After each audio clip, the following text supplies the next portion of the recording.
The Senate Judiciary Committee hearing room buzzed with tension, camera lights illuminating the polished wooden tables and stern faces of America's most powerful lawmakers. Representative Jasmine Crockett sat poised in her navy blue suit, her expression calm but determined as Senator John Kennedy of Louisiana leaned forward into his microphone, his southern drawl cutting through the air like a knife. "Congresswoman Crockett," Kennedy drawled, his reading glasses perched on the edge of his nose, "I've listened to you for 10 minutes now, and I still can't figure out what exactly you're trying to say. Let me interrupt you and ask this directly." The committee room fell silent as Crockett's eyes narrowed, her fingers tightening around her pen. This wasn't the first interruption from Kennedy today, but something in her expression suggested it might be his last. "Senator Kennedy," she replied, her voice steady but with an edge that made everyone lean forward. "I'd be happy to answer your question if you'd allow me to finish a single sentence." The tension between them crackled like electricity. Two of the most formidable voices in Congress, Kennedy with his folksy Louisiana charm, masking razor-sharp questioning, and Crockett, the former civil rights attorney whose rapid rise in Democratic politics had made her both celebrated and targeted, were about to collide in a way that would light up social media within minutes. Senator John Kennedy sat with the confidence of a man who had made a career out of disarming witnesses. At 72, the Louisiana Republican had become famous for his homespun analogies and seemingly simple questions that often trapped even the most prepared opponents. His folksy demeanor, what some called his country lawyer routine, had made him a conservative media darling and a feared questioner in Senate hearings. The gentleman from Louisiana, as he was formally addressed, adjusted his glasses and shuffled his papers, a slight smirk playing at the corners of his mouth. Kennedy had graduated from Oxford University and was a lawyer educated at the University of Virginia Law School, but he cultivated his southern drawl and down-home expressions carefully. His constituents in Louisiana loved his plain-spoken style, and Republican strategists valued how effectively he could make complex political ideas sound like common sense. Today, however, Kennedy wasn't facing a nervous Biden administration nominee or a corporate CEO. He was squaring off against Jasmine Crockett. At 42, Representative Crockett represented a new generation of Democratic leadership. The Texas Congresswoman had risen quickly through the ranks, from civil rights attorney to state legislator to U.S. representative in just a few years. Her sharp legal mind and unwillingness to back down from confrontation had made her a star among progressives and a constant target for conservatives. Crockett's crisp navy suit and confident posture projected the image of someone who had argued and won in courtrooms across Texas before entering politics. Unlike many who wilted under Kennedy's questioning style, Crockett had faced tougher opponents in her civil rights cases. Her supporters called her fearless, her critics called her abrasive. Today, both qualities were on full display. The hearing room was packed with journalists and staffers who sensed this matchup would produce fireworks. The committee was supposed to be discussing judicial nominations, but as often happened in Congress, the conversation had expanded to broader political differences. Democrats and Republicans were seated on opposite sides of the dais, like teams preparing for battle. Committee Chairman Dick Durbin looked uncomfortable, knowing the exchange between Kennedy and Crockett could quickly derail the hearing's agenda. Several senators checked their phones, anticipating the social media storm that would follow any particularly heated moment. "Congresswoman Crockett," Kennedy began again, his voice dripping with exaggerated patience, "you've been invited here today to provide your perspective on these judicial nominees, but you've spent more time attacking my party than addressing their qualifications. Now, where I come from, we call that—" "Senator," Crockett interjected, "I've been addressing the nominees' qualifications quite specifically. If you'd been listening instead of preparing your next interruption, you would have heard me discuss Judge Harrison's ruling history on civil rights cases." A murmur rippled through the room. Few witnesses pushed back against Kennedy so directly. Kennedy's eyes narrowed slightly, but his smile remained fixed. "Well now, I do believe the gentle lady from Texas is suggesting I'm not doing my job properly. Is that right?" "I'm suggesting, Senator," Crockett replied evenly, "that if we're going to have a productive discussion about these nominees, we might start by letting each other finish our sentences."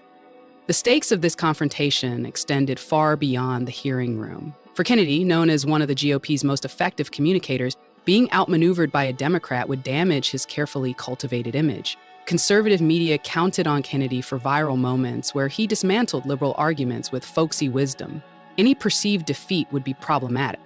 For Crockett, the stakes were equally high. As a Black woman in Congress, often subjected to interruptions and dismissals, standing her ground against Kennedy wasn't just about policy. It was about commanding the respect her position deserved. Progressive groups had been pushing for Democrats to be more aggressive in confronting Republican tactics. Crockett's performance would either vindicate or undermine that strategy. Behind, both politicians, staff members exchanged glances. Everyone in the room could feel it. This wasn't going to be a typical congressional exchange. The first round had been relatively civil, but Kennedy's narrowed eyes and Crockett's squared shoulders suggested both were just warming up. Kennedy tapped his pen on his notepad 3 times, a habit his colleagues recognized as a sign he was preparing to go on the offensive. Crockett noticed it too and took a sip of water, preparing for what was coming next. As the hearing continued, the tension between Kennedy and Crockett grew with each exchange. What had started as typical congressional sparring was evolving into something more personal and intense. The committee room had become unnaturally quiet, with even the usually distracted staffers in the back rows paying close attention. "Congresswoman," Kennedy drawled, beginning his first major interruption, "you've spent considerable time talking about Judge Whitman's record, but you seem to be ignoring his 20 years on the bench. Don't you think that's a bit like judging a book by just reading the first chapter?" Kennedy didn't wait for her to respond before continuing. "Let me tell you something about Judge Whitman. When I was practicing law in Louisiana, he was known as Senator Kennedy," Crockett interjected. "I believe I still have the floor. And with respect to Judge Whitman's record, I was discussing his recent decisions, which are most relevant to how he would perform on the federal bench today, not 20 years ago." Several Democratic committee members nodded in agreement while Republican members shifted uncomfortably. Kennedy paused, seeming momentarily surprised by her directness. "Well," he continued with a slight chuckle, "the gentle lady from Texas certainly has strong opinions. But let me ask you something simple. Do you believe a judge's entire career should be discarded because of 1 or 2 decisions you disagree with?" Without waiting for her response, he launched into a story. "Back home, we have a saying about throwing out the baby with the bathwater." "Senator," Crockett cut in, her voice level but firm, "that's not what I said, if you'd allow me to finish. I was explaining that Judge Whitman's recent pattern of decisions shows a clear departure from his earlier jurisprudence, which raises legitimate questions about outside influences." Chairman Durbin cleared his throat. "Senator Kennedy, please allow the witness to complete her response before asking another question." Kennedy nodded with exaggerated courtesy, but his eyes had hardened. The folksy persona slipped momentarily, revealing the sharp, Harvard-educated lawyer beneath. He wasn't accustomed to being challenged this directly, especially not by a junior member of Congress. Crockett continued her point about Judge Whitman, citing specific cases and dates. Her precision was that of a trial attorney building a case, methodical and thorough. As she spoke, Kennedy began jotting notes rapidly, occasionally shaking his head with theatrical disagreement. The moment she finished, Kennedy launched his second interruption. "Congresswoman Crockett," he said, not bothering with the courtesy of waiting for the chairman's recognition, "you've just given us a lot of information there. Quite a performance. But I'm reminded of something my daddy used to say, just because a cat has kittens in the oven, it don't make them biscuits. Your interpretation of these cases doesn't make them correct." Several Republican committee members laughed appreciatively, and Kennedy continued without pause. "Now, I've read these same cases, and I think any reasonable person would conclude—" "Senator Kennedy," Crockett interrupted sharply, "with respect, I didn't offer interpretations. I quoted directly from Judge Whitman's written opinions. Unless you're suggesting his own words aren't reliable evidence of his judicial philosophy?" The room fell silent. Kennedy's attempt to dismiss her arguments as mere interpretation had been neatly countered. A flash of annoyance crossed Kennedy's face. His usual tactic of talking over witnesses wasn't working. He adjusted his approach.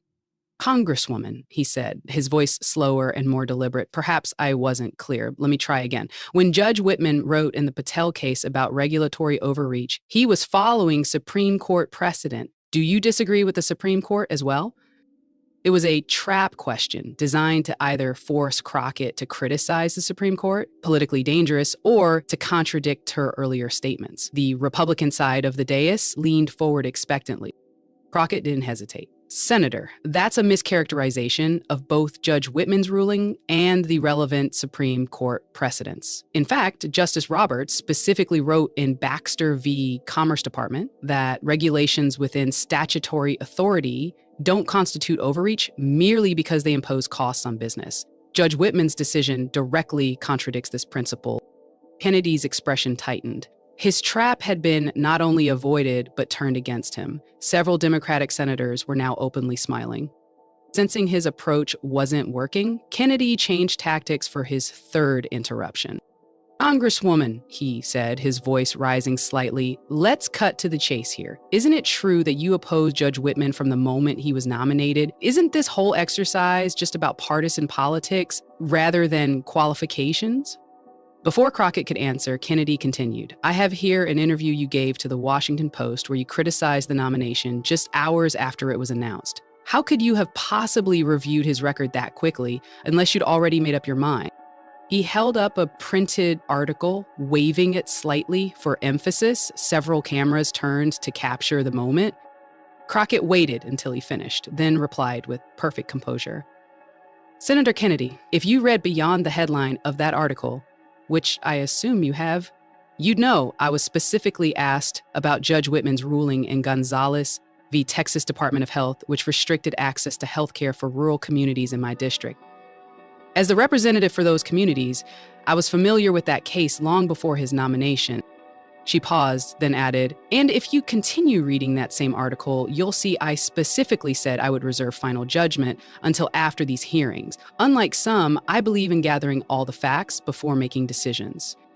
The implied criticism was clear, and several staffers in the back of the room exchanged wide-eyed glances. Kennedy's attempt to paint Crockett as purely partisan had backfired. Kennedy's facade of folksy calm was beginning to crack. His fourth interruption came quickly and with less strategic thought. Now wait just a minute, he said, his accent becoming more pronounced as his frustration grew. You sit there suggesting I don't read thoroughly or gather facts when you've been spouting talking points from liberal advocacy groups throughout this hearing. I've been practicing law since you were an elementary school congresswoman, and I don't need lectures from— Point of order, Mr. Chairman, called Senator Cory Booker. Senator Kennedy's comments are veering into personal territory rather than addressing the substance of Representative Crockett's testimony. Chairman Durbin nodded. Senator Kennedy, please address the witness respectfully and focus on the matter at hand. Kennedy took a deep breath, visibly restraining himself. My apologies, Mr. Chairman. Let me rephrase. He turned back to Crockett, the veneer of politeness barely masking his irritation. Congresswoman, do you deny that your assessment of Judge Whitman aligns perfectly with the position paper published by the Progressive Judicial Alliance last month? It was a better framed question, but still a trap. If Crockett acknowledged agreement with a progressive group, Kennedy could dismiss her concerns as partisan. If she denied it, he could potentially catch her in a contradiction. Senator Kennedy, Crockett began, measuring each word carefully, I don't make a habit of reading position papers before forming my own legal opinions. My assessment of Judge Whitman is based on my own review of his decisions, informed by my experience as a civil rights attorney. If the Progressive Judicial Alliance reached similar conclusions, that speaks to the clarity of the judge's record, not to any coordination. She leaned forward slightly. And Senator, since you've brought up experience, while I respect your years in the legal profession, I would hope you also respect that different experiences bring valuable perspectives. My years representing clients who faced the direct impact of judicial decisions like Judge Whitman's provide insights that are equally relevant to these proceedings. The gallery behind them had grown completely silent. Kennedy's repeated interruptions and increasingly personal tone had created a tense atmosphere, but Crockett had maintained her composure while effectively countering each of his points. Senator Amy Klobuchar, sitting a few seats away from Kennedy, was watching the exchange with growing interest. She had faced Kennedy's questioning style herself and recognized that Crockett was handling it better than most. She caught Crockett's eye briefly and gave an almost imperceptible nod of approval. Kennedy noticed the exchange and his jaw tightened. He was losing not just the argument, but also the perception battle. For a senator known for creating viral moments by flummoxing witnesses, being outmaneuvered by Crockett was damaging. He needed to regain control. As Crockett finished her response, Kennedy gathered his papers and adjusted his glasses, preparing for what would be his fifth and most aggressive attack. His staff member behind him looked concerned, passing him a note which he ignored.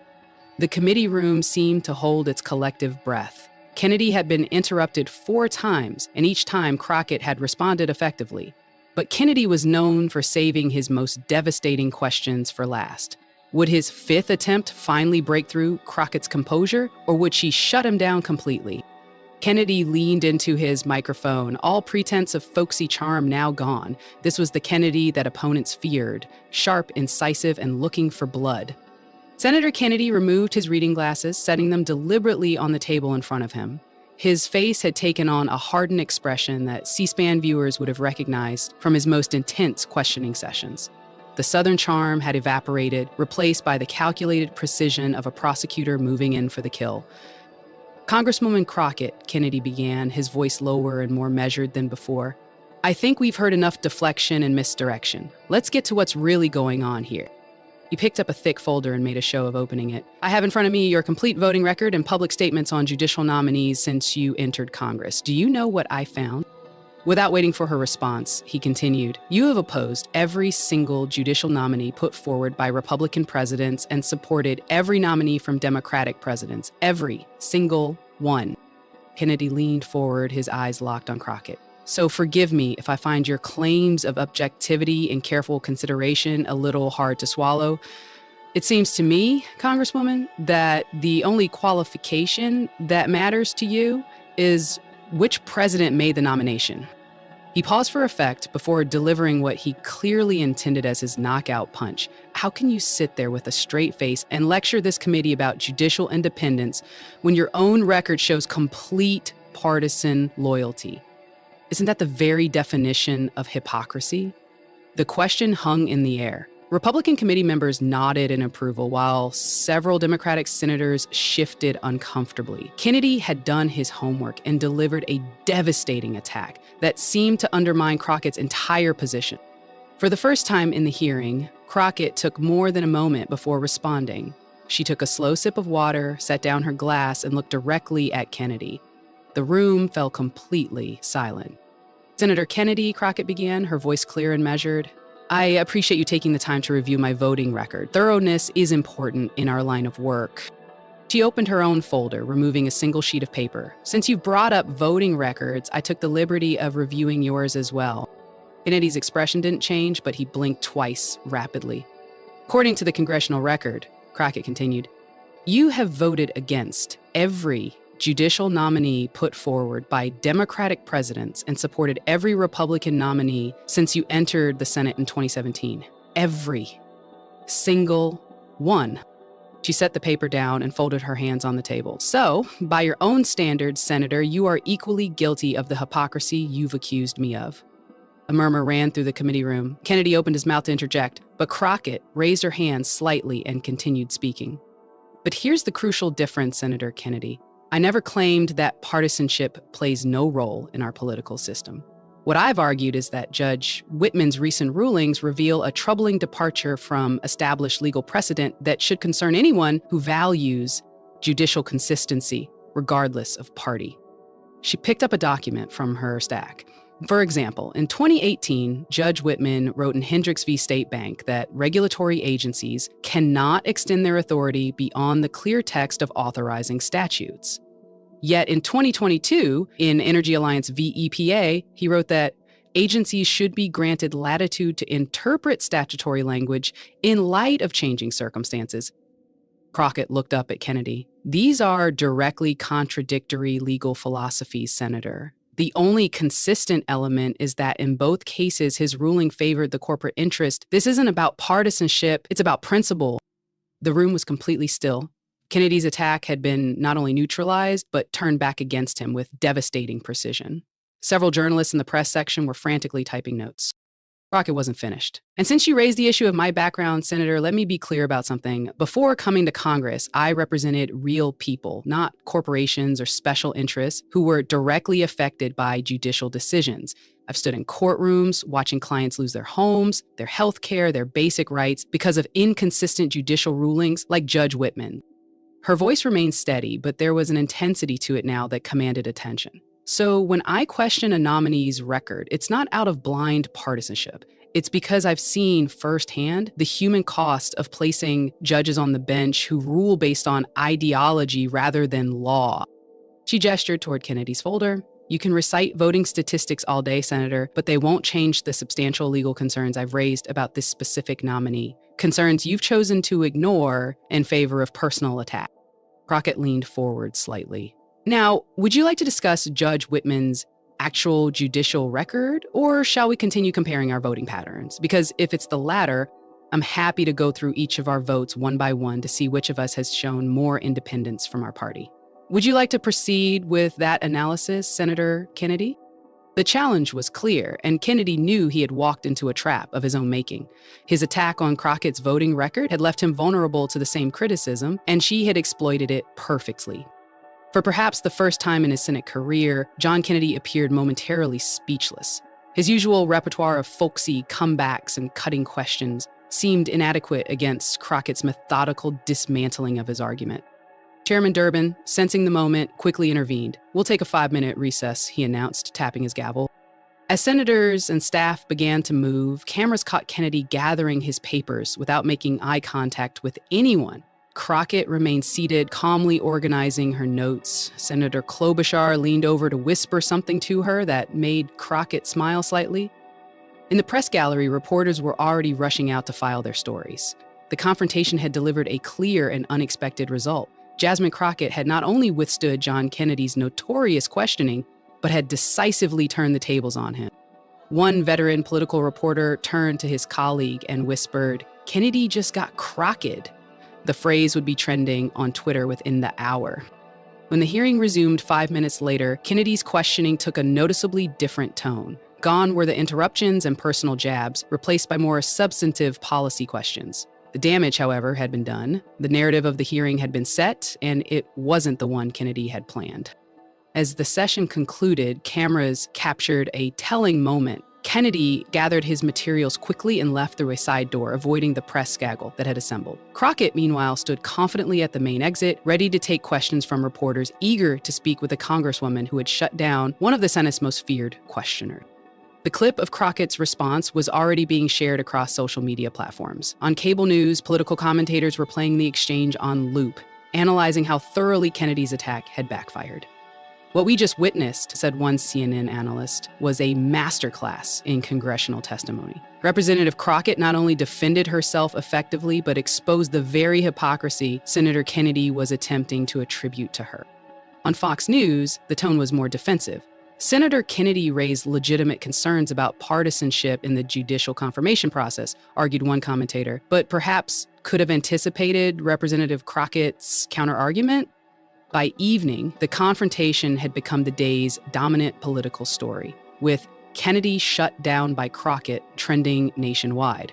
The 5-minute exchange would reshape public perceptions of both politicians and set the stage for significant political fallout. The confrontation between Senator John Kennedy and Representative Jasmine Crockett didn't end when the hearing gavels came down. It was just beginning its life in the broader political ecosystem. Within hours, the exchange had erupted across traditional and social media, creating shockwaves that would reshape both politicians' trajectories.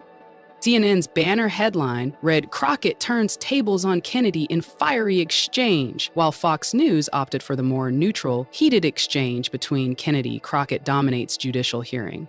MSNBC didn't hold back with Kennedy's questioning tactics backfire as Crockett exposes hypocrisy. On social media, the reaction was immediate and intense. The hashtag Crockett shutdown began trending within an hour of the exchange, accompanied by clips of Crockett's devastating fifth response. Twitter users shared the moment Crockett pulled out her own research on Kennedy's voting record, with comments like, "Watch her pull the Uno reverse card on Kennedy," and "This is what happens when you come unprepared to face a former trial attorney." Conservative accounts attempted to reframe the narrative, arguing that Kennedy had raised legitimate concerns about partisanship in judicial confirmations. But even friendly commentators acknowledged that Kennedy's approach had backfired. One prominent conservative pundit tweeted, "Kennedy had the right argument, but the wrong opponent. Crockett was ready for him in a way few Democrats have been." By evening, the clips had spread to TikTok and Instagram, where younger users were discovering Crockett for the first time. "Who is this queen shutting down the old guard?" read one viral post with over 50,000 likes. Memes proliferated featuring Kennedy's stunned expression when Crockett revealed she had researched his voting record. Cable news panels devoted entire segments to analyzing the confrontation.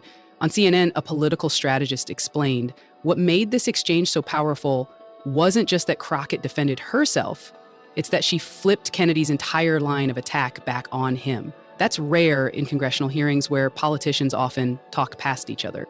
On MSNBC, a legal analyst added, Representative Crockett did something we don't see enough of from Democrats. She came armed with specific cases, specific contradictions, and specific counterpoints to anticipated attacks. This wasn't accidental. This was strategic preparation. Meanwhile, Fox News took a different approach. Senator Kennedy raised important questions about partisan voting patterns, argued one commentator, even if Representative Crockett managed to deflect them effectively.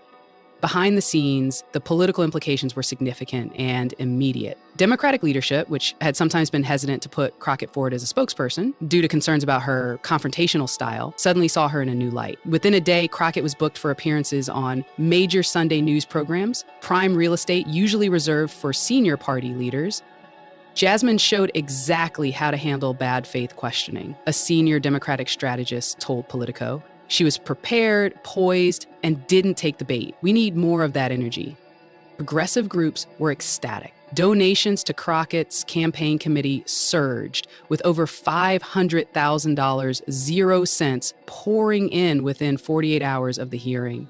One progressive advocacy organization launched a new fundraising campaign with the tagline, "Stand with Crockett, fighting back against double standard." For Kennedy, the fallout was equally significant, but far less positive.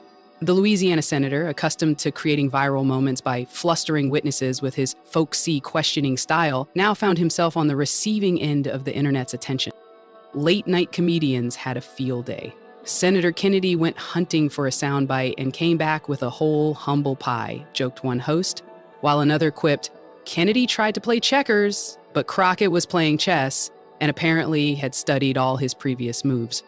Republican colleagues were noticeably quiet about the exchange, with most declining to comment when asked by reporters. Privately, several expressed frustration. John got caught using a tactic we've relied on too often, one Republican senator told a Washington Post reporter off the record. Now, every Democrat will come prepared with the same counter-argument. Conservative media attempted to pivot, focusing on other aspects of the judicial nomination rather than Kennedy's questioning. But the clip continued to circulate, making it impossible to ignore completely. Senator Kennedy remains focused on fighting for the people of Louisiana and ensuring qualified judges are confirmed to the federal bench, his office said in a brief statement that conspicuously avoided mentioning the exchange with Crockett. 3 days after the hearing, polling data showed the impact on both politicians' public images. Crockett's name recognition had jumped 15 percentage points nationally, with particularly strong gains among young voters and women. Kennedy's approval rating among independents had dipped slightly, though he remained popular with his conservative base. Political analysts began speculating about the longer-term implications. On a PBS roundtable, a veteran political reporter observed, Representative Crockett just put herself on the map nationally. Don't be surprised if you start hearing her name mentioned for leadership positions or even higher office down the road. For Democratic strategists, the exchange became a case study in effective congressional testimony. Crockett showed that you don't have to choose between passion and preparation, said a former White House communications director. She brought both, and it made all the difference. Republican strategists, meanwhile, warned against underestimating Crockett in the future. She's not just a firebrand. She's a skilled attorney who knows how to turn an opponent's arguments against them, said a GOP consultant. The next Republican who goes after her better have a plan B ready. A week after the hearing, both Kennedy and Crockett were asked about the exchange in separate interviews. Kennedy, appearing on Fox News, attempted to downplay the significance. Look, these hearings get heated sometimes. That's part of the process. My concern remains that we're seeing too many judges confirmed based on political loyalty rather than legal qualifications. Next question. Crockett, by contrast, leaned into the moment during her MSNBC interview. What happened in that hearing room goes beyond any personal exchange between Senator Kennedy and myself, she explained. It speaks to a broader issue of respecting diverse perspectives in government. When you have senators interrupting witnesses and dismissing their expertise based on age or background, that undermines the whole process. She added, I didn't go into that hearing looking for confrontation. I went in prepared to discuss Judge Whitman's record thoroughly and factually. The fact that this exchange has resonated with so many people suggests I'm not the only one tired of seeing substantive concerns dismissed with talking points. The political fallout continued to ripple outward. Democratic candidates in competitive races began citing Crockett's response as a model for pushing back against Republican attacks. Several campaign ads featured the clip with captions like, "This is what fighting for our values looks like." Kennedy, once one of the Republican Party's most sought-after campaigners for his ability to connect with voters through plain-spoken criticism of Democrats, saw fewer invitations to out-of-state events. His questioning style, previously celebrated for creating viral moments favorable to Republicans, was now viewed as potentially risky. Within Congress itself, the dynamics had shifted subtly but significantly. At the next Judiciary Committee hearing, observers noted that Republican senators were more measured in their questioning of Democratic witnesses, particularly when Crockett was present. Democratic members, meanwhile, appeared more willing to directly challenge Republican talking points rather than simply defending their positions. "We're seeing a change in approach," noted a congressional correspondent. "The Crockett-Kennedy exchange has made Republicans more cautious about using interruption as a tactic and emboldened Democrats to come armed with specific counterpoints rather than general principles." For Judge Whitman, the original subject of the hearing, the nomination process continued, but under a cloud. The substantive issues Crockett had raised about his contradictory rulings gained increased attention, with several moderate senators expressing new concerns about his judicial philosophy. 2 months after the hearing, as the dust began to settle, political scientists and media analysts were still discussing its significance. "What made the Crockett-Kennedy exchange so powerful," wrote one Columbia journalism professor, "wasn't just the confrontation itself, but how perfectly it encapsulated larger political and cultural divides. Old guard versus new generation, dismissal versus respect. In Washington, a new conventional wisdom had formed. Don't underestimate Jasmine Crockett, and think twice before interrupting her." As one senior senator was overheard telling a colleague, "If you come at Crockett, you better not miss." For Kennedy, the exchange became a rare misstep in an otherwise savvy political career, a moment when his reliable formula failed him. For Crockett, it became a defining moment that transformed her from a promising newcomer to a national Democratic figure. But perhaps the most significant outcome wasn't about either politician individually. It was about the tactical lesson learned by both parties. In an age of viral clips and social media, preparation trumps performance. And assumptions about who will prevail in political confrontations need serious updating.